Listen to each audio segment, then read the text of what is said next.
News anchor is fired during a live broadcast. As he is handcuffed, he yells 3 words that only one person in the whole country understands.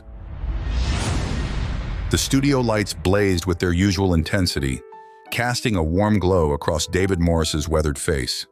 At 58, he was a fixture in millions of American homes. His salt and pepper hair and piercing blue eyes, a symbol of unwavering journalistic integrity. Tonight's broadcast began like any other, with David's deep, reassuring voice rolling over the day's headlines. Good evening and welcome to the 9 o'clock news.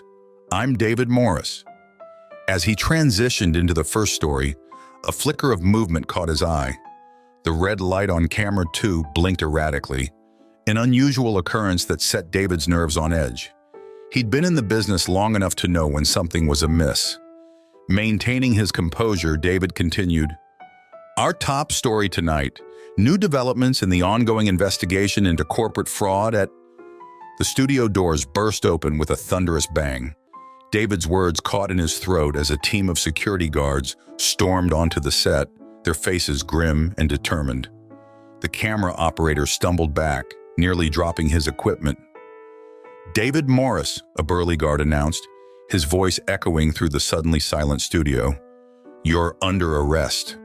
Confusion rippled through the room. The floor manager's clipboard clattered to the ground, the sound jarring in the tense atmosphere. David's co-anchor, Sarah, let out a small gasp, her eyes wide with disbelief. "There must be some mistake," David said, his voice steady despite the chaos unfolding around him. He stood slowly, hands raised in a placating gesture. "I'm in the middle of a live broadcast." The guard's expression remained impassive. "No mistake, Mr. Morris. Please, come with us." As 2 guards approached, David's mind raced. He knew why this was happening, and he knew he had precious little time. The documents hidden in the basement of that old building were his only hope now. The cold metal of handcuffs bit into David's wrists. He could hear the director shouting frantically in the background, ordering the camera operators to cut the feed. But they seemed frozen in place, cameras still rolling, capturing every moment of this unprecedented scene. David locked eyes with the camera, knowing this might be his last chance. "Jane," he said, his voice cutting through the commotion, "check the basement." The guards roughly grabbed his arms, steering him towards the exit. David stumbled, his polished shoes squeaking against the studio floor. As he was pushed through the doors, he caught a glimpse of the shocked faces of his colleagues, people he'd worked alongside for years, now watching his career and reputation crumble in real time. In the production booth, panic reigned. The director, red-faced and sweating, was screaming into his headset, "Cut to commercial! Cut to commercial now, damn it!" But it was too late. For several surreal minutes, viewers across the country had witnessed the arrest of one of America's most trusted news anchors live on air. In living rooms, bars, and airports, people stared at their screens in stunned silence. In a small apartment across town, Jane Patterson sat rigid on her couch, her dinner forgotten. She knew exactly what David's cryptic message meant. As the network frantically cut to a car commercial, social media exploded. Within minutes, number David Morris was trending nationwide. Speculation ran wild. Was it a publicity stunt, a mental breakdown, or something far more sinister? In the back of a police car, David leaned his head against the cool window. The city lights blurred as they sped through the streets. He closed his eyes, hoping against hope that Jane had understood his message. Everything now hinged on those documents, hidden away in that musty old basement. As the initial shock wore off, the network scrambled to regain control of the narrative. A visibly shaken Sarah reappeared on screen, attempting to reassure viewers. We apologize for the interruption in our broadcast. We are currently gathering information on the situation involving David Morris and will update you as soon as we have confirmed details. In the meantime, we'll continue with our regular programming." But for millions of viewers, the damage was done. The image of David Morris, a pillar of journalistic integrity, Being led away in handcuffs was seared into their minds. And somewhere in the city, a clock started ticking, a race against time to uncover the truth before it was buried forever. Jane Patterson's heart raced as she approached the abandoned building on the outskirts of town. The night air was thick with humidity, clinging to her skin as she moved silently through the shadows. Her years as an investigative journalist had taught her to trust her instincts, and right now, every fiber of her being screamed danger. The old brick structure loomed before her, its windows dark and empty like hollow eyes. This building, once a bustling newspaper office, now stood as a silent sentinel guarding David's secret. Jane remembered the countless late nights she and David had spent here, poring over leads and chasing down stories that others were too afraid to touch. As she neared the entrance, a flicker of movement caught her eye. Two men in dark suits patrolled the perimeter, their earpieces glinting in the moonlight. Jane's suspicions were confirmed. Someone else was interested in whatever David had hidden here. She ducked behind a rusted dumpster, her mind racing. The front entrance was out of the question, but there had to be another way in. Jane closed her eyes, visualizing the building's layout from her memories. Suddenly, it hit her, the old cellar door on the building's far side. Keeping low, Jane skirted the edge of the property. Her shoes crunched softly on gravel, each sound making her wince. As she rounded the corner, she saw it. A small, half-buried door, almost completely obscured by overgrown weeds. Jane knelt beside the cellar door, her fingers working quickly to clear away the vegetation. The metal was cool to the touch, slick with evening dew. She gripped the handle and pulled, but years of disuse had sealed it shut. "Come on," she muttered, gritting her teeth. With a surge of desperation, she yanked harder. The door groaned in protest, then gave way with a sudden jerk that nearly sent Jane sprawling. She froze, listening intently for any sign that the noise had alerted the guards. When no shouts or footsteps came, she let out a shaky breath and peered into the darkness below. The cellar yawned before her, a black void that seemed to swallow all light.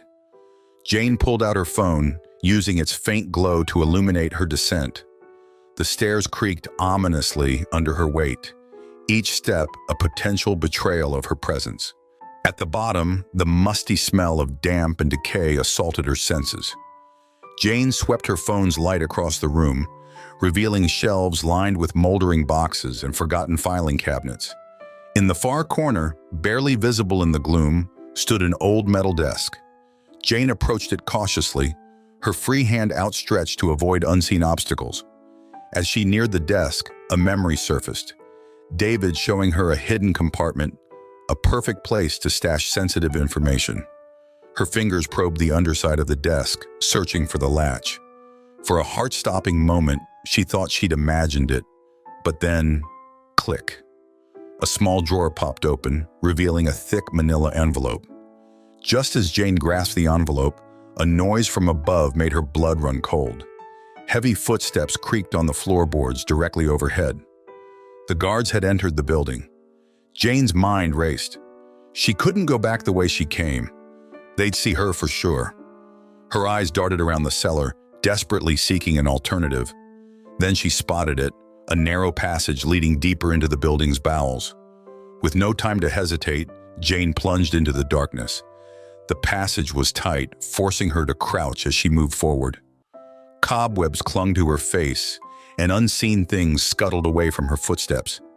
Behind her, she could hear muffled voices growing closer. The guards had found the open cellar door.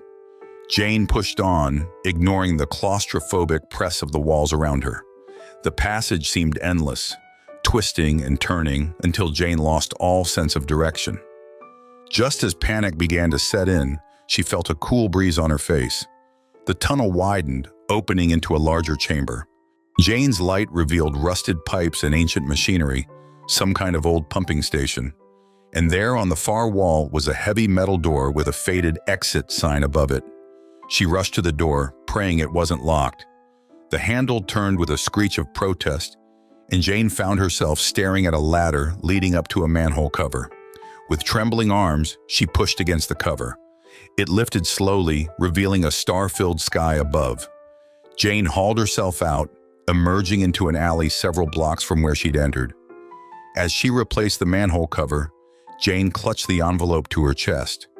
Whatever it contained, David had risked everything to preserve it. Now it was up to her to uncover the truth, and hopefully save her friend in the process. With one last glance over her shoulder, Jane melted into the night, the weight of David's secret heavy in her hands and on her conscience.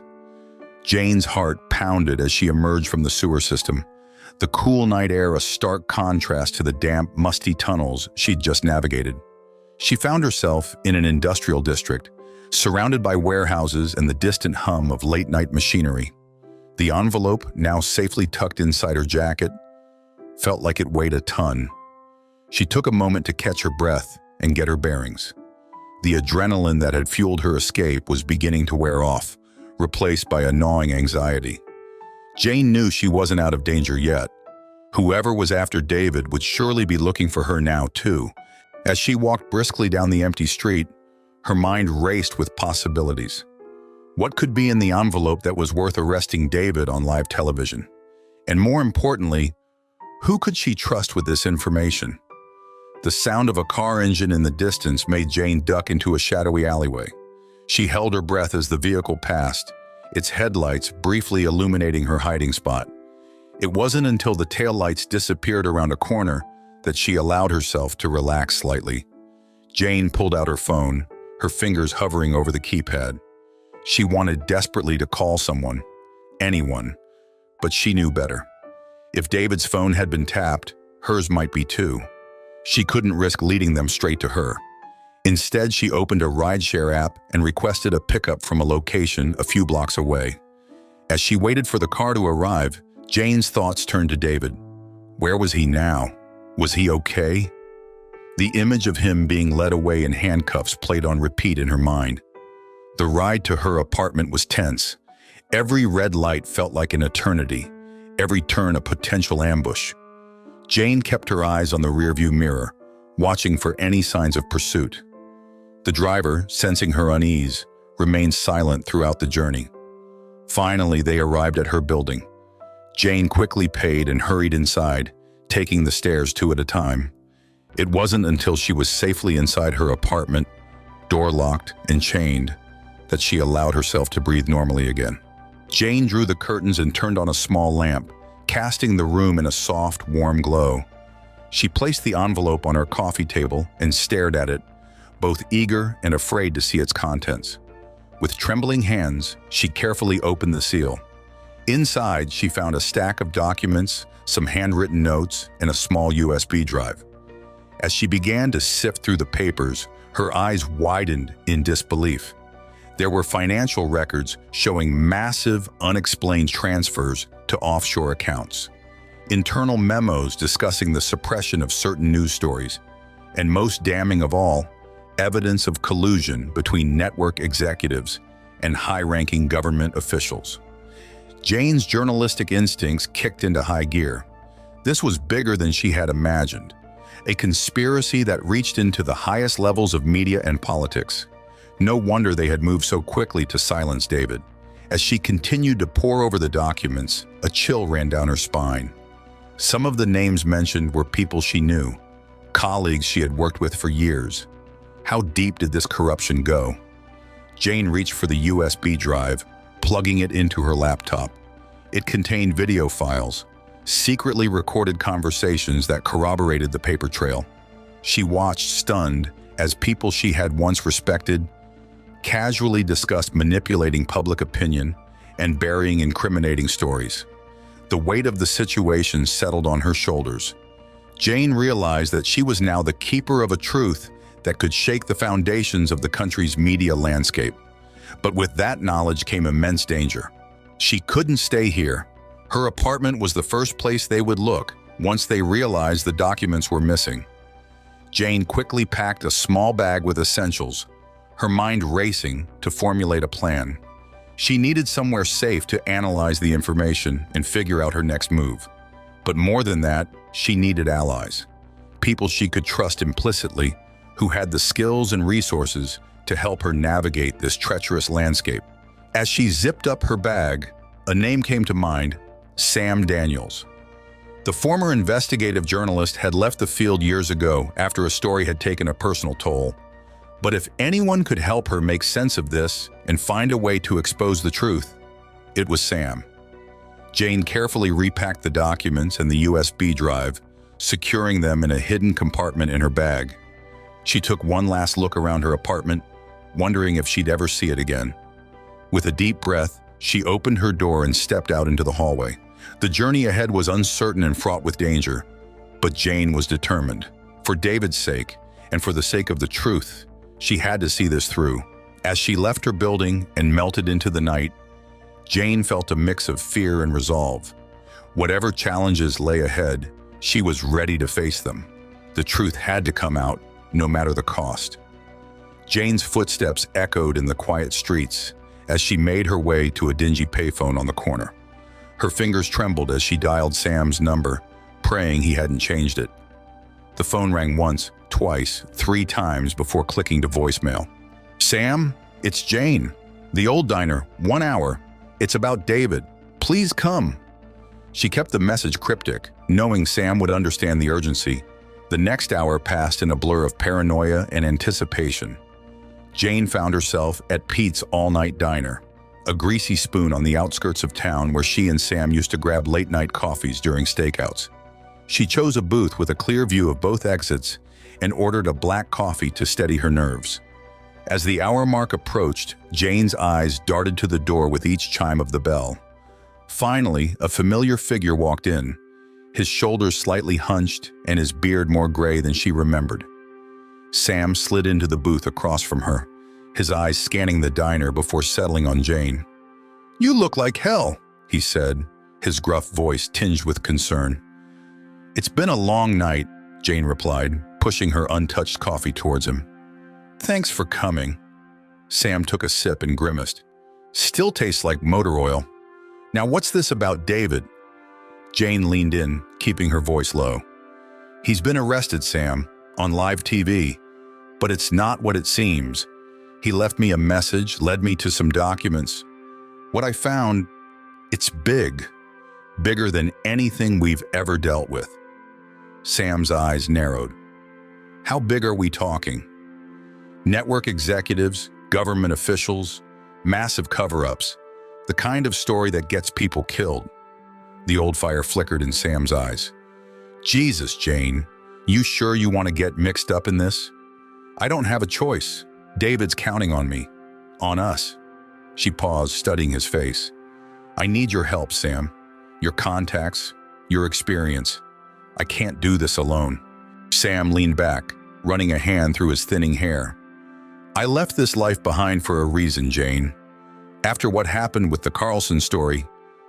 Jane reached across the table, grasping his hand. "I know, but this is different. We have solid evidence.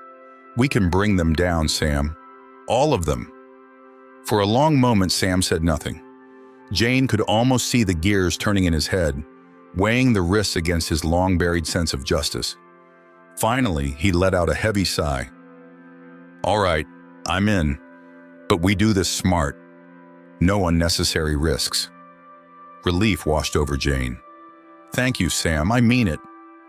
"Don't thank me yet. We've got a long road ahead." Sam glanced around the diner. "We can't stay here. I've got a place we can go, somewhere off the grid. We'll be able to look over those documents without worrying about prying eyes." As they stood to leave, Sam placed a hand on Jane's shoulder. "You sure you're ready for this? Once we start, there's no going back." Jane met his gaze, her determination evident. "I'm sure. Whatever it takes to get the truth out." They left the diner, the cool night air a stark contrast to the stuffy interior. Sam led them to an old pickup truck parked around the corner. As they drove through the quiet streets, Jane filled Sam in on the details of her harrowing night. The city gave way to rolling countryside as Sam took them further from civilization. After an hour of winding back roads, they pulled up to a small, nondescript cabin nestled in the woods. "Welcome to my humble abode," Sam said as he killed the engine. "It's not much, but it's secure. We can work here without worrying about surveillance." Inside, the cabin was sparse but functional. A large table dominated the main room, perfect for spreading out documents. Sam quickly set up a secure laptop while Jane unpacked the evidence she'd gathered. As the first rays of dawn peeked through the trees, Jane and Sam sat surrounded by papers, piecing together the extent of the conspiracy. The more they uncovered, the more staggering the implications became. "This goes deeper than I thought," Sam muttered, poring over a particularly damning memo. "If we can verify all of this, it'll shake the foundations of the entire media landscape." Jane nodded, her eyes burning from lack of sleep, but her mind sharp with purpose. "And it might be the only way to save David. We need to move fast, Sam. They're not going to sit idle while we put this together." Sam leaned back, a grim smile on his face. "Well, kid, looks like we're back in the game. God help us all." As they continued their work, neither Jane nor Sam noticed the black SUV that quietly pulled up at the end of the long driveway, its occupants watching the cabin with cold, calculating eyes. The network's headquarters buzzed with frantic energy, a sharp contrast to its usual polished calm. In a top-floor conference room, executives huddled around a long mahogany table, their faces etched with worry and barely contained panic. "How the hell did this happen?" barked Richard Kensington, the network's CEO. His normally impeccable suit was rumpled, evidence of a sleepless night. Sarah Chen, head of legal, cleared her throat. "We're still piecing it together, sir. It appears Morris had been conducting his own investigation for months. We're not sure how much he knows or what evidence he might have gathered." "And now his little protege has the documents," Kensington growled. "This is a disaster waiting to happen." The room fell silent, the weight of potential scandal hanging heavy in the air. It was Marcus Reeves, the head of security, who finally spoke up. "There might be a solution," he said, his voice low and measured. "I know someone who specializes in delicate situations like these." Kensington's eyes narrowed. "Go on." "They call him the Fixer. He's not cheap, but he's discreet and incredibly effective. If anyone can contain this situation, it's him." A murmur rippled through the room. Kensington considered for a moment, then nodded. "Make the call. Whatever it costs, it'll be worth it to keep this quiet." As the meeting adjourned, none of them noticed the janitor quietly slipping away from his post outside the door, a small recording device hidden in his pocket. Across town, in a nondescript apartment, a man known only as the Fixer reviewed the information sent to him. His eyes, cold and calculating, scanned over photos of Jane and Sam, memorizing every detail. Years of experience had honed his skills to a razor's edge, and he could already see the threads of a plan forming. The Fixer began his preparations methodically. Surveillance equipment was checked and double-checked. Maps of the area surrounding Sam's cabin were studied and committed to memory. Every possible angle was considered and accounted for. As night fell, the Fixer set out, his vehicle loaded with the tools of his trade. He drove with purpose, his mind focused solely on the task at hand. The winding roads leading to the cabin posed no challenge to his expert navigation. Upon reaching the vicinity, the Fixer parked his vehicle in a concealed spot and continued on foot. He moved through the forest with silent efficiency, years of training evident in every step. The cabin soon came into view, a warm glow emanating from its windows. Setting up his surveillance equipment with practiced ease, the Fixer settled in for a long night of observation. Through high-powered binoculars, he watched Jane and Sam working tirelessly, their animated discussions visible even from a distance. As dawn broke, the Fixer retreated to his vehicle to report in. "Targets located," he spoke into a secure line, proceeding with containment protocol. Back at the cabin, Jane stretched, her muscles protesting after hours hunched over documents. "We need to be careful about how we release this information," she said, rubbing her tired eyes. Sam nodded, pouring another cup of coffee. "Agreed. We'll need to set up secure channels, reach out to trusted contacts, This has to be airtight before it goes public. Unbeknownst to them, their every move was being carefully monitored and recorded. As the day progressed, the fixer methodically worked his way closer to the cabin, setting up a perimeter of nearly invisible sensors and cameras. His patience was infinite, his focus unwavering. He knew that sooner or later, Jane and Sam would make a mistake, and he would be ready. Inside, Jane and Sam continued their work, oblivious to the net slowly closing around them. They were making progress, connecting dots and uncovering a conspiracy more vast than they had initially imagined. "Look at this," Jane said, pointing to a document. "These shell companies all lead back to the same offshore account. If we can trace the money—" Sam leaned in, his expression grim. "It could implicate half the board of directors. No wonder they moved so quickly against David." As night fell once again, the fixer made his final preparations. Tomorrow would be the day he sprung his trap. He watched the cabin, noting the flickering of lights and movement inside. A lesser operative might have felt a twinge of conscience, but the fixer had long ago learned to suppress such weaknesses. In the cabin, Jane and Sam finally succumbed to exhaustion, retiring to catch a few hours of much-needed sleep. As they drifted off, neither was aware of the danger lurking just beyond the tree line, waiting for the perfect moment to strike.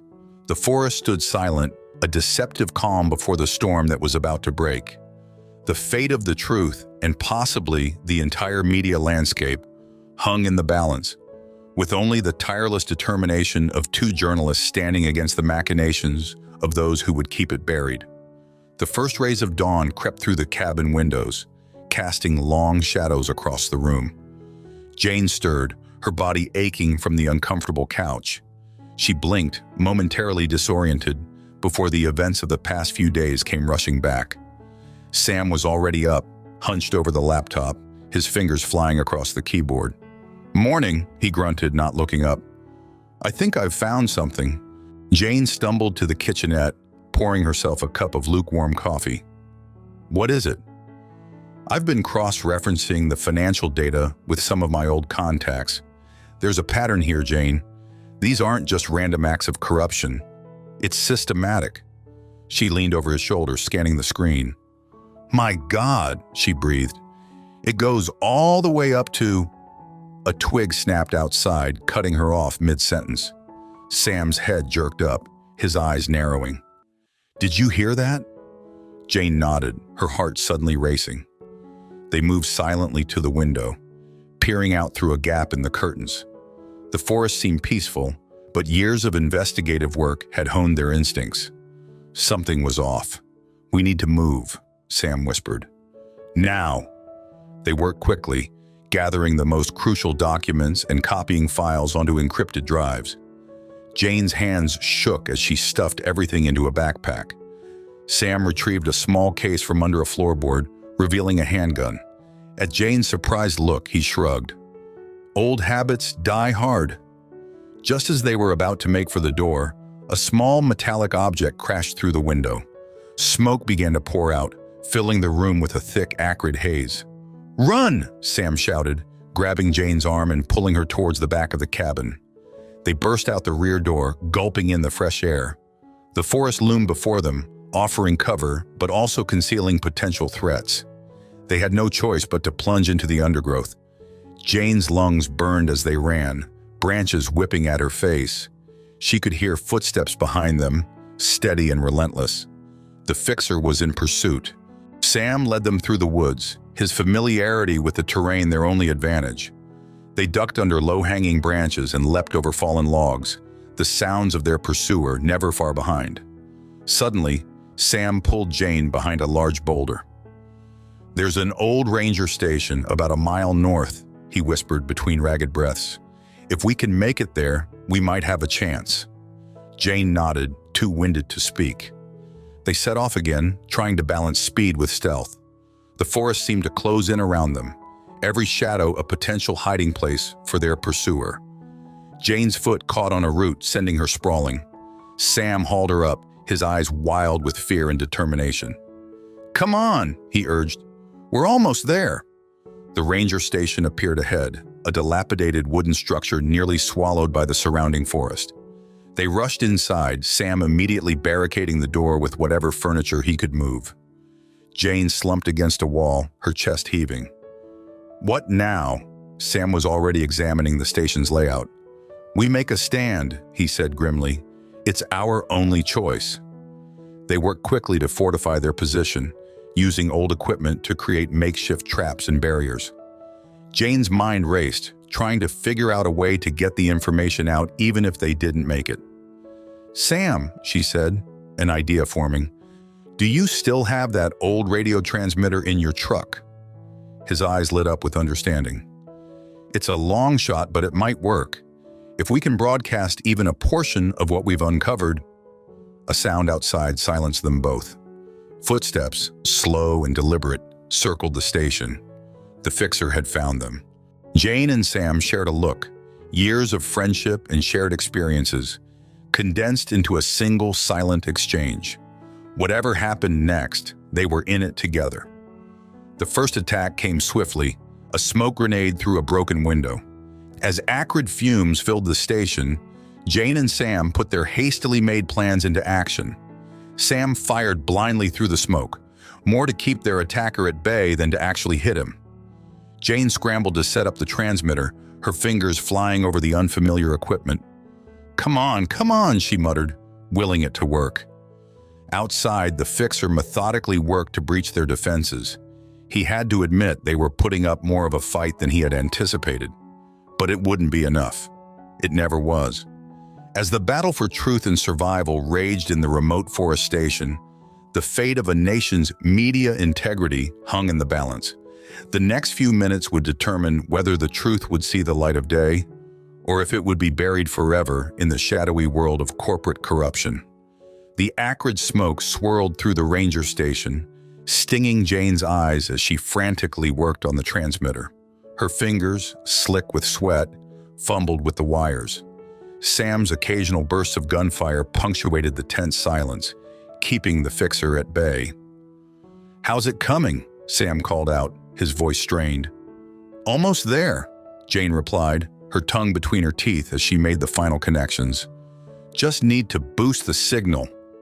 A crash from the far side of the station made them both jump. The fixer was testing their defenses, probing for weaknesses. They were running out of time. "Got it!" Jane exclaimed as the transmitter crackled to life. She grabbed the microphone, her heart pounding. "This is Jane Patterson. I have evidence of widespread corruption involving major media networks and government officials. I'm broadcasting this from..." A bullet whizzed past her head, embedding itself in the wall behind her. Jane ducked, her words cut short. Sam returned fire, forcing the fixer to retreat momentarily. "Keep going," Sam urged. "We might not get another chance." Jane nodded, taking a deep breath. She continued her broadcast, her voice steady despite the chaos around her. She outlined the key points of their investigation, names and dates tumbling out in a rush of information. Outside, the fixer paused, listening to the broadcast. This changed things. His orders had been to contain the situation, but with the information already going out, his priorities shifted. Now, his goal was simple: silence the broadcasters. Permanently. Inside, Sam was running low on ammunition. He glanced at Jane, still hunched over the transmitter, and made a decision. "I'm going to lead him away," he said, his voice low. "Give you a chance to finish the broadcast and get out of here." Jane's eyes widened. "Sam, no." "We stick together, remember?" He shook his head, a sad smile on his face. "This is bigger than us, Jane. The truth needs to get out, no matter what." Before she could protest further, Sam was moving. He fired his remaining shots in a wild pattern, then burst out of the station's back door. "Come and get me, you bastard!" he shouted, crashing through the underbrush. The fixer took the bait. Jane heard footsteps receding into the forest, leaving her alone in the suddenly quiet station. Her hands shook as she turned back to the microphone, tears blurring her vision. "This may be my last broadcast," she said, her voice thick with emotion. "But the evidence is out there. To anyone listening, please, Don't let this be buried. For David, for Sam, for all of us. The truth must be heard. She continued transmitting, reading directly from their most damning documents, her words a testament to the weeks of investigation and the sacrifices made. As she spoke, she gathered their remaining evidence, preparing to make her own escape. Deep in the forest, Sam ran. He was no longer young and his lungs burned with each breath, but adrenaline pushed him forward. He could hear the fixer behind him, closing the gap with mechanical efficiency.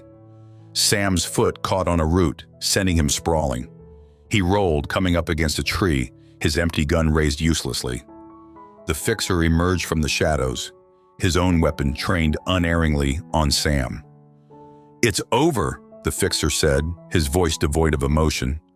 Sam managed a defiant grin. "You're right. It is over. But not the way you think." Before the fixer could respond, the forest erupted with sound. Sirens wailed in the distance, growing closer by the second. Apparently, someone had been listening to Jane's broadcast, after all. The fixer hesitated, his training warring with self-preservation. In that moment of indecision, Sam lunged, tackling him to the ground. They grappled, rolling down a slight incline, neither able to gain the upper hand. Back at the station, Jane heard the sirens. Hope surged through her, giving her renewed energy. She gathered the last of their evidence and prepared to leave, praying that help would reach Sam in time. As she stepped out of the station, the forest around her was transformed. Flashlights bobbed between the trees. Voices called out, and the thrum of a helicopter could be heard overhead. Jane raised her hands, identifying herself to the approaching officers. In a clearing not far away, Sam and the fixer were surrounded, both men bruised and breathing heavily. As they were separated and restrained, Sam's eyes met Jane's across the distance. A silent message passed between them. Against all odds, they had done it. The truth was out. As the sun began to rise, painting the sky in hues of pink and gold, Jane found herself in the back of an ambulance, a shock blanket draped over her shoulders. She watched as officers swarmed the area, collecting evidence and securing the scene. The long night was over, but she knew the real battle, the fight to bring the truth to light, was just beginning. The next few days passed in a whirlwind of activity. Jane found herself at the center of a media storm, the very industry she had helped expose, now clamoring for her story. She navigated press conferences and interviews with careful precision, ensuring that the focus remained on the evidence and not on her personal ordeal. Sam, despite his injuries, was by her side throughout, his gruff exterior softening whenever he spoke about their shared mission. "We're not done yet," he reminded her during a quiet moment between interviews. "This is just the beginning." The evidence they had gathered was now in the hands of federal investigators, who were methodically building a case against the network executives and their government collaborators. Jane and Sam worked closely with the authorities, providing context and additional leads. David, still in custody, was moved to a secure location for his own protection. Jane's heart ached to see her mentor, his face drawn and tired, but his eyes still burning with the same determination that had started this whole journey. "You did good, kid," he told her during a brief supervised visit. "I knew I could count on you." As the investigation progressed, the true scope of the corruption began to emerge. It wasn't just one network or a handful of officials. The tendrils of deceit reached into multiple media organizations, political parties, and even international conglomerates. Jane spent long nights poring over new information, connecting dots that had eluded them before. She and Sam had set up a makeshift command center in a hotel suite, walls covered with photos and documents, strings connecting seemingly disparate events. "It's like a spider's web," Sam mused, staring at their work. "Pull one thread and the whole thing starts to unravel." But as they dug deeper, the danger only seemed to increase. Despite heightened security measures, there were still attempts to silence them. Mysterious accidents befell key witnesses, and Jane received thinly veiled threats on an almost daily basis. One evening, as they were reviewing some particularly damning financial records, a brick crashed through their hotel window. Attached was a note with a simple message: "Stop now, or else." Jane's hands shook as she read it, but Sam's steady presence calmed her. "They're scared," he said, his voice firm. "It means we're on the right track." The public's reaction to the unfolding scandal was a mix of outrage and disbelief. Protests erupted outside major media headquarters, demanding accountability and transparent reporting. Social media buzzed with theories and debates as people tried to reconcile their trust in institutions with the harsh reality of corruption. Jane found herself becoming a reluctant symbol of the fight for truth. People stopped her on the street to shake her hand or share their own stories of injustice. It was overwhelming, but it also strengthened her resolve. "We owe it to them to see this through," she told Sam one night, gesturing to the crowds gathered outside their hotel. "They deserve to know the truth." As the case against the network executives built, Jane and Sam worked tirelessly to ensure that no stone was left unturned. They coordinated with journalists from other countries, uncovering an international network of misinformation and manipulation. The stress began to take its toll. Jane lost weight, dark circles forming under her eyes. Sam's old injury flared up, causing him to walk with a noticeable limp. But neither of them considered stopping, not even for a moment. Their breakthrough came on a rainy Tuesday afternoon. A whistleblower from within one of the implicated tech companies came forward with a treasure trove of internal communications. The documents provided irrefutable proof of collusion between media moguls, politicians, and tech giants to control the flow of information. As Jane read through the files, her hands trembling with a mix of exhaustion and excitement, she felt a weight lift from her shoulders. This was it, the missing piece that would blow the whole case wide open. She looked up at Sam, who was wearing a rare smile. "We did it," she said, her voice barely above a whisper. Sam nodded, placing a hand on her shoulder. David would be proud. As they prepared to hand over the new evidence to the authorities, Jane took a moment to stand by the window, looking out at the city below. The world was about to change, and she had played a part in making it happen. The fight for truth had come at a high cost. Careers ruined, lives upended, trust shattered.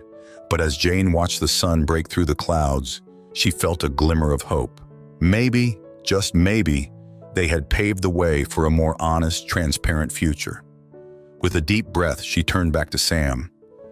"Let's finish this," she said, her voice strong and clear. It was time to bring the truth into the light once and for all. The aftermath of Jane and Sam's revelation sent shockwaves through the media landscape and beyond. As federal investigators moved swiftly to secure evidence and make arrests, the public watched in a mix of fascination and horror as the full extent of the corruption was laid bare. Jane found herself at the center of a whirlwind of activity. Her phone rang incessantly with calls from journalists, lawmakers, and even international organizations seeking her insight. She navigated these requests carefully, always keeping the focus on the facts rather than herself. "It's not about me," she repeated in interview after interview. "It's about the truth and the public's right to know." Sam, ever the steady presence, helped her manage the chaos. He screened calls, coordinated with their legal team, and ensured that Jane had moments of respite amidst the storm. As the days passed, the implications of their investigation began to unfold on a global scale. Media conglomerates saw their stock prices plummet as shareholders fled. Politicians on both sides of the aisle scrambled to distance themselves from the scandal, while others called for sweeping reforms in media regulation. Jane watched with a mix of pride and trepidation as their work sparked a nationwide conversation about the role of media in society. Panel discussions, town halls, and university lectures all grappled with the same questions. How had this happened? And how could it be prevented from happening again? In the midst of this upheaval, Jane received news that brought tears to her eyes. David, her mentor and the catalyst for this entire journey, was being released from custody. All charges against him were dropped as evidence mounted of the conspiracy to silence him. Their reunion was emotional and bittersweet. David looked older, the stress of his ordeal etched into the lines of his face, but his eyes still held that familiar spark of determination. "You did it, Jane," he said, embracing her tightly. "You finished what I started." As the initial shock of the revelations began to subside, Jane and Sam found themselves facing new challenges. There were those who sought to discredit their work, spinning elaborate counter-narratives and conspiracy theories. Online trolls attacked them relentlessly, forcing them to limit their social media presence. But for every detractor, there seemed to be a dozen supporters. Journalism schools reached out, asking Jane to speak about investigative techniques and media ethics. Grassroots organizations sprang up, dedicated to promoting media literacy and holding news outlets accountable. One evening, as Jane and Sam were reviewing some of the latest developments, they received an unexpected visitor. Angela Chen, a rising star in the tech world, had reached out through secure channels, claiming to have information that could take their investigation to the next level. "It's not just the media and politicians," Angela explained, her voice low and urgent. "The tech giants are deeply involved too. They've been manipulating algorithms, suppressing certain stories, amplifying others. I have proof."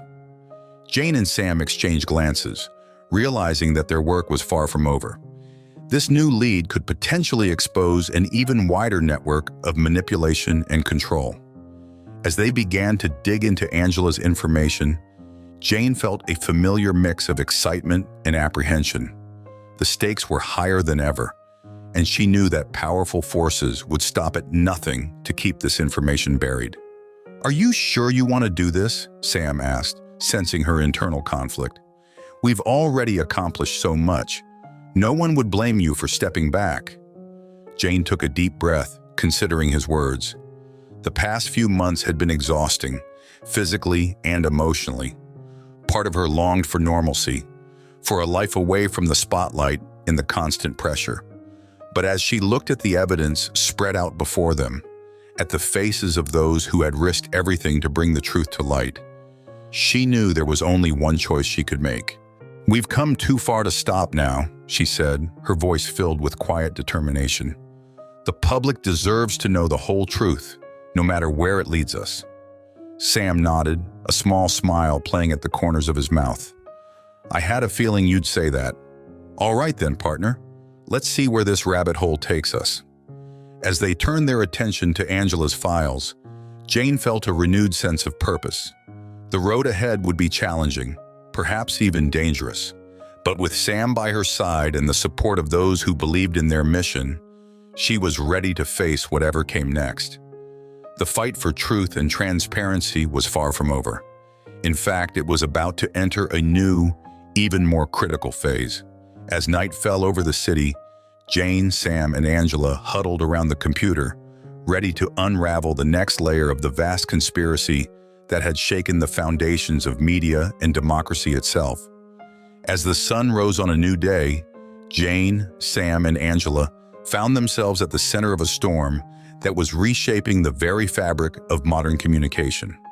The evidence they had uncovered about tech giants' involvement in manipulating information spread like wildfire, igniting a global debate about the power of algorithms and the responsibility of social media platforms. Jane stood before a packed congressional hearing, her voice steady as she presented their findings. "What we've uncovered isn't just about media manipulation," she explained. "It's about the very nature of how we receive and process information in the digital age." The fallout was immediate and far-reaching. Tech CEOs were called to testify, their carefully crafted personas crumbling under the weight of hard evidence. Stock markets fluctuated wildly as investors grappled with the implications of the revelations. But beyond the economic impact, there was a profound shift in public consciousness. People began to question everything they saw online, leading to a surge in demand for media literacy programs and fact-checking tools. Sam, ever the pragmatist, worked tirelessly with lawmakers to draft new regulations aimed at ensuring transparency in both traditional and social media. His years of experience proved invaluable as they navigated the complex intersection of technology, free speech, and corporate responsibility. David, fully exonerated and more determined than ever, took on the role of elder statesman in this new landscape. He traveled the country, speaking at universities and community centers, helping people understand the importance of critical thinking in the digital era. Angela, initially hesitant to step into the spotlight, found her voice as an advocate for ethical technology. Her insider knowledge proved crucial in dismantling the systems of manipulation she had once been a part of. As the months passed, Jane watched with a mix of awe and humility as their work sparked a global movement. Independent journalism saw a resurgence, with new safeguards in place to protect the integrity of reporting. Tech companies, under intense scrutiny, began to implement more transparent policies and user controls. It wasn't a perfect solution. There were still those who sought to manipulate and mislead, but it was a start, a foundation for a more informed and discerning public. 1 year after their initial breakthrough, Jane stood on the stage of a prestigious journalism award ceremony, accepting an honor for her role in uncovering the scandal. As she looked out at the audience, she saw faces both familiar and new, colleagues who had stood by her, whistleblowers who had risked everything, and a new generation of reporters inspired by their work. "This award doesn't belong to me alone," Jane said, her voice thick with emotion. "It belongs to every person who dared to question, who refused to accept comfortable lies over uncomfortable truths. Our work is far from over, but together we've taken the first steps toward a more transparent and accountable future." As she left the stage, Sam was there to greet her with a warm hug. "Not bad for a couple of old-school journalists," he quipped, his eyes twinkling with pride. David joined them, looking more relaxed than Jane had seen him in years. "You've started something remarkable," he said, "something that will outlast all of us." Later that evening, as the celebration wound down, Jane found a quiet moment to reflect. She thought about the long nights, the dangers they had faced, the sacrifices made. It had been a difficult journey, but one that had reaffirmed her belief in the power of truth and the importance of a free press. As she looked out at the city lights, Jane felt a sense of peace settle over her. The world was changing, becoming more complex by the day, but as long as there were people willing to ask tough questions and seek out the truth, there was hope. A gentle hand on her shoulder broke her reverie. She turned to see Sam and David, both raising their glasses in a silent toast. Angela joined them, a tablet in hand, undoubtedly containing their next big story. Jane smiled, raising her own glass to join theirs. The future was uncertain, but one thing was clear. Their work, their mission, was far from over. And together, they were ready to face whatever challenges lay ahead in the never-ending pursuit of truth. As the night sky twinkled with stars, Jane and her team turned back to the bustling room, ready to continue their vital work in this new era of information and accountability they had helped to create. Thank you so much for watching. If you enjoyed this story, don't forget to like the video and subscribe to our channel. Now, how about another one? To watch another nice story, just click on the video appearing on your screen.